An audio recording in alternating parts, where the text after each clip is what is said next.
श्री रामचरितमानस कथा श्री रुद्र संहिता सृष्टि खंड नवः पारायण शिव महापुराण के प्रथम दिन के उपाख्यान में ब्रह्मा जी के साथ सभी देवों का लिंगार्चन को विष्णु के पास जाना।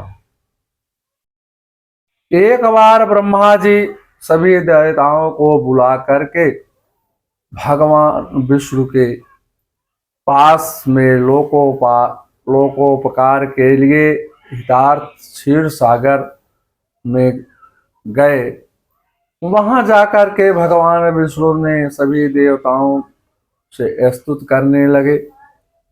उनकी स्तुति सुन करके भगवान विष्णु कहने लगे, विष्णु आवाज किमर्थम आगतम यूयम ब्रह्म साध्यम सुर सर्वा सर्ववदतम तत्प्रेत्यम किम कार्यम विद्यते अधुना। भगवान विष्णु जी कहने लगे कि हे ब्रह्मादि देव और ऋषिगणों, आप लोग यहाँ किस लिए पधारे हुए हैं? प्रेम पूर्वक सब कुछ कहें।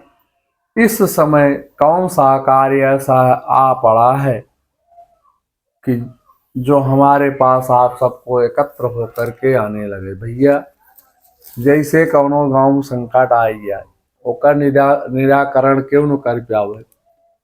सब गोली आई के क्यों मान आदमी के पास ऐसा जाते हैं जिनसे वही गांव में हो सके भरोसा से कि हाँ इनके पास सब गए पे काम हमार सिद्ध हो जाए। उसी प्रकार से सभी देवगण और ब्रह्मा जी को साथ में लेके कहीं भैया फलानी के ले आए चला और अच्छी तरह से काम हमार जो रची रोवर रुका वो हो जाए इनके द्वारा। तो वो ब्रह्मा जी के साथ में लेके गए। जब गए तो ब्रह्मा जी वही कहा थे ऋषिगण तो शांति हैं, गांव वाले सब शांति हैं, लेकिन जे कल या गहन उनका ज्यादा परिचय उनसे आए। तो कहा थे कि ब्रह्मा जी कहते हैं, हे देव, आप हमें शिवलिंग के महत्व और उसके पूजा विधान के संबंध में बताने की कृपा करें। भैया, हमका कुछ न चाहे, खाली भगवान शिव जी के शिवलिंग कैसे पूजन किया जाए और महत्व कैसे होए एकर विधान हमका आप बतावे कृपा करें। जैसे सत्यनारायण व्रत कथा में 88 सहस्र ऋषि मुनि जब एकत्र हो के आपस में विचार करते हैं कि कलयुग आवे वाला बा, में प्राणियों का वर्ण मतलब रक्षा कैसे की जाए, तो उसी समय व्यास जी आवत हैं अपने शिष्य के साथ, जो 18 पुराणों की रचना किए हैं। और कहते हैं कि जब ऋषिगण सब कहते हैं 88 सहस्र ऋषिगण कहते हैं व्यास जी से कि आप आइए हम एकर निराकार आप ही करें। तो व्यास जी कहा थे, महाराज जैसे हम संध्या बंदन के एक बात करो। जैसे सनातन धर्म हिंदू धर्म में सुबह दोपहर शाम 3 बार पूजक विधान होता है। और अगर सुबह पूजन के हैं ठीक है, लेकिन दोपहर में पूजा करें जरूरी है। और दोपहर सब अच्छा जो बस शाम की सभी के करेगा, खाली ब्राह्मण करें, चारों वर्ण के पूजा कही सकत हैं। संध्या बंदन सबके लिए अनिवार्य है। संध्या बंदन जे नाई करते भाई आगे हम कुछ न कहा, बाकी और जो बाटे सब गड़बड़ होते ये के नाते जो में संध्या बंदन करे के चाहिए सबको। व्यास जी कहें संध्या बंदन के बाद हम बताओ।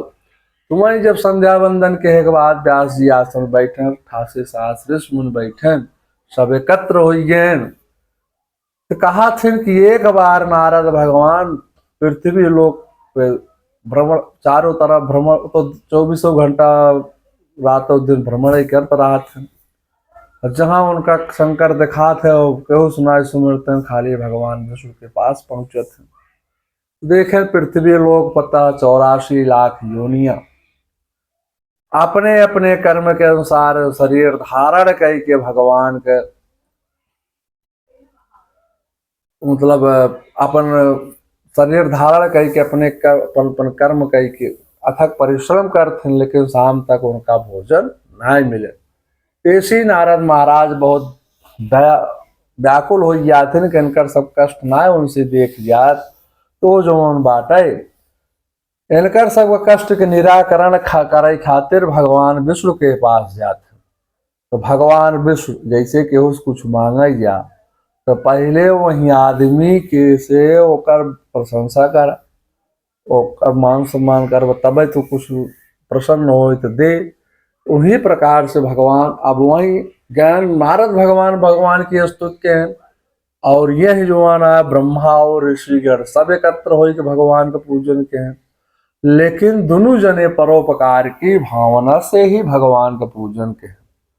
जब भगवान प्रसन्न भय तो नारद भगवान को उपाय बताएं कि कलयुग में सत्यनारायण भगवान का पूजा करा, उसी सब धन धान्य और सारी दरिद्रता सब कुछ दूर हो जाए। जब तक पृथ्वी पर मनुष्य वह जीव रहे तब तक सुख भोग करें तो भगवान के परम पद को प्राप्त होगा। इसी प्रकार से श्री शिव महापुराण में भी सभी ऋषिगुण जब ब्रह्मा को लेकर के साथ जाते हैं तो ब्रह्मा जी कहते हैं, हे प्रभु हमें कुछ नहीं चाहिए, और केवल भगवान शिवलिंग के महत्व और उसके पूजन के संबंध में कुछ हमका बताई देते हैं। तो भगवान विष्णु प्रसन्न हो गया थे, कहा थे, हे सब देवता, हे ब्रह्मा जी, यदि आप सब सुख समृद्धि चाहत हैं तब आप सबको शिव की पूजा को कभी नहीं त्यागना चाहिए। क्योंकि क्यों नहीं त्यागना चाहिए? लिंग मूर्ति महेश्वर की पूजा को जो त्यागता है वह, और जो नहीं त्यागता है, दोनों के लिए बताए, जो त्याग कर तार बंध पुत्र बंधु बांधों सहित सब कुछ नष्ट हो जाता है। अगर भगवान के जब शिव जी के पूजा त्यागा है तो ओकर जो मन बा पुत्र बंधु बांधव सब कुछ नष्ट हो जाते। और लिंग अर्चन से सभी देव दैत्य और आप भी श्रेष्ठ हो जाते हुए हैं। जो भगवान शिव की पूजन किए हैं सब उनकी कृपा से ही आप सब श्रेष्ठ हुए हैं। आपको सभी कार्यों की सफलता हेतु, सभी दुखों की निवृत्ति हेतु, मनोवांछित पुत्र भवन और धनादि की प्राप्ति हेतु लिंग मूर्ति की अर्चना करनी चाहिए। हे देवताओं, सबसे बड़ी हानि, भगवान विष्णु कहा थे कि हे देवता, सबसे बड़ी हानि कब होता है? जब सबसे बड़ी अंधता, सबसे बड़ा कष्ट कारक वह समय है जिस क्षण भगवान शिव की पूजा मन से हटाता है। ऐसे समाज में बहुत से व्यक्ति हैं, कहीं भगवान के हैं, भगवान हम मन बन आई करी, लेकिन जो हमारे सामने कहे हैं और हमारे सामने वो रोवत हैं कि भगवान ही हमार बेड़ा पार करे। तो ऐसा कुछ ना है, भगवान तो ना होते तो ये संसार में हमारा सब जीवन सुख में कभो न हो पावत। ये नाते भगवान तो कण कण में विद्यमान है। कह हनुमंत विपत प्रभ सोई, जब तब सुमिरन भजन न हो। जो प्राणी नित्य भगवान शिव की भक्ति परायण होकर के लिंग का पूजन करता है वह सभी सिद्धियां उसको प्राप्त हो जाती हैं। ऐसा इस प्रकार से सुनकर सभी देवताओं ने भगवान को प्रणाम किया। प्रणाम करके अपनी कामनाओं की पूर्ति के लिए शिवलिंग प्रदान करने की प्रार्थना करने लगे। हे प्रभु, हमका एक शिवलिंग प्रदान कराइए। तब भगवान विष्णु ने विश्वकर्मा को आज्ञा दिया, हे मुनि शार्दूल, तुम इन सभी देवों के निमित्त शिवलिंगों की कल्पना करके प्रदान कर दो। कल्पना कीजिए शिवलिंग कैसा होना चाहिए, उसी प्रकार से इनको एक बना करके दे दीजिए। भगवान के निर्देशानुसार पद्य राग मणि का लिंग बना करके इंद्र को सुवर्ण कुबेर को, माने सबको अलग अलग, जैसे इंद्र को मणि का लिंग इंद्र को दिया गया, और कुबेर को स्वर्ण का, और पीतमणि का धर्मराज को, और श्याममणि वरुण को, इंद्र को नीलमणि विष्णु को, नीलमणि का विष्णु को दिया गया, और हेम का ब्रह्मा जी को, चांदी का वसुओं को, पीतल का अश्विनी कुमारों को, स्फटिक मणि का लक्ष्मी जी को, तांबे का आदित्यों को, मोती का चंद्रमा को, वज्रलिंग अग्नि को, ब्राह्मणों और उनकी स्त्रियों को मिट्टी का, तथा नागों को चंदन का, देवी को मक्खन का, योगी को भस्म का, यक्षों को दही का, छाया को मिट्टी का, और लिंग बना करके दिया। रत्नमय लिंग ब्राह्मणों को, और पारे का लिंग बना करके पृथ्वी को दिया। इस प्रकार भैया सब आप भगवान शिव के लिंग को प्राप्ति हुई कर लिए, और देवताओं के हित की कामना से भगवान विष्णु ने लिंग दे करके शिव जी की पूजा किए, अर्चना के विधि बताए, और सबको धन्य कृतार्थ किया। भैया एक पूजा कैसे होए और का पूरी प्रकार से भगवान विष्णु ने बताया। वहां से आकर के अपने अपने स्थान पर सब बैठ करके सभी ऋषियों और देवों ने शिव की पूजा अर्चना विधि का वर्णन किया। ब्रह्मा जी फिर कहने लगे, हे देवताओं, सहस्र कर्म यज्ञ से तपो यज्ञ विशेष महत्वपूर्ण है। सहस्र तप यज्ञ से जप यज्ञ विशेष यज्ञ है, सबका अलग अलग विधान है। ध्यान यज्ञ से परे कुछ भी नहीं है। खाली ध्यान लगाएगा पूजा करा तो सबसे बड़ा अच्छा है। जो ध्यान यज्ञ में निरत है, शंकर जी सदा उसके समीप है। उनमें कुछ नहीं लागत, खाली अपन मन शरीर सब कुछ एकाग्र करे। जैसे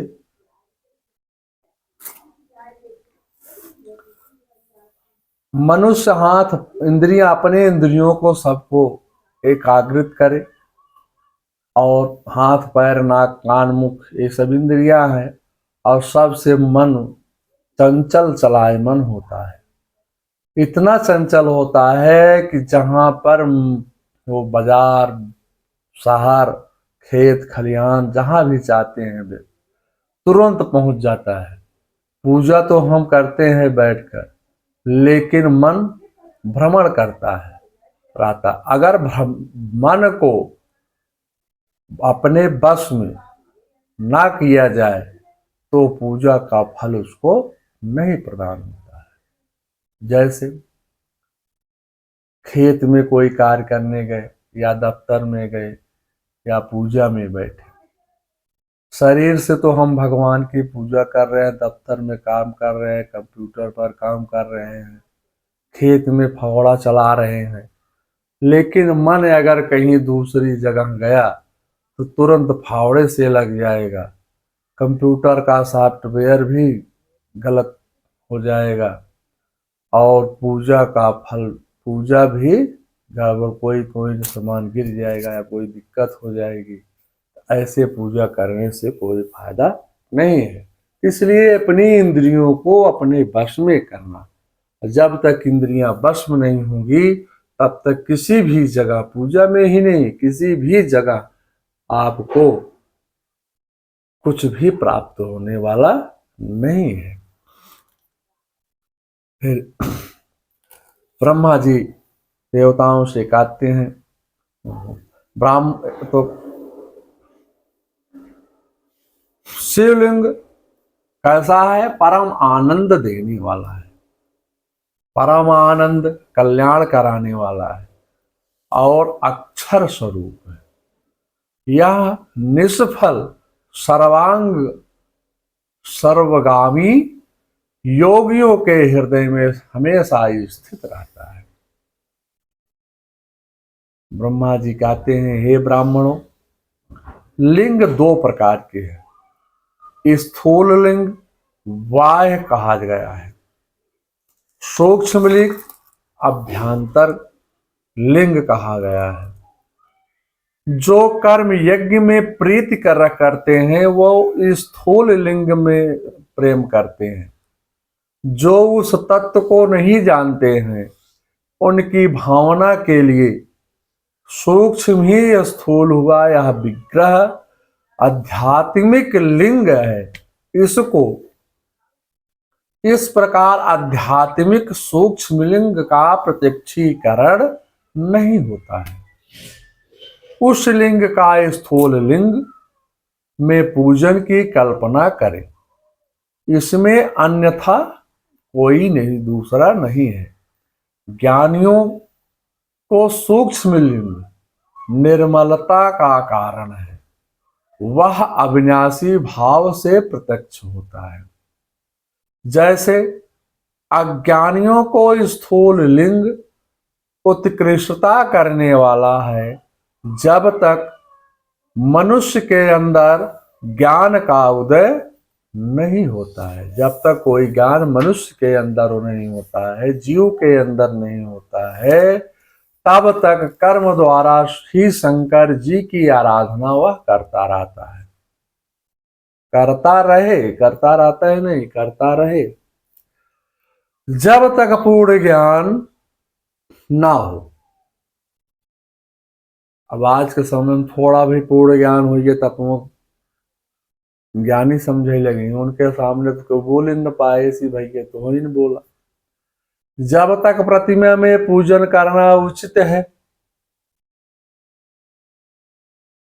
जब तक प्रतिमा में पूजन करना उचित है तब तक पूजन करना चाहिए। नहीं तो मलिन वस्त्र पर अच्छी तरह से रंग नहीं चढ़ता है। कोई वस्त्र गंदा हो उस पर कोनो बढ़िया रंग चढ़ावे की कोशिश करत ना ही चढ़त। वही प्रकार से ओका फिर धोई के साफ करके फिर रंग डाला जाए तो साफ होता है। वही प्रकार से निर्मल शरीर में ही देवों की पूजा करने का भक्ति रंग चढ़ जाता है। भक्ति का मूल सत्कर्म और इष्ट देव का पूजन ही है। तीर्थ, अवगाह और प्रतिमा पूजन मनुष्यों को दीर्घ काल से पवित्र करते हैं। जब तक गृहस्थ आश्रम में रहे तब तक प्रतिमा में पूजन करते रहना चाहिए, अथवा जब सबके मूल में शिव की पूजा ही देवता की ही पूजा श्रेष्ठ होती है। ओम जयंती मंगला काली भद्रकाली कपालिनी दुर्गा क्षमा शिवा धात्री स्वाहा स्वधा नमस्तुते।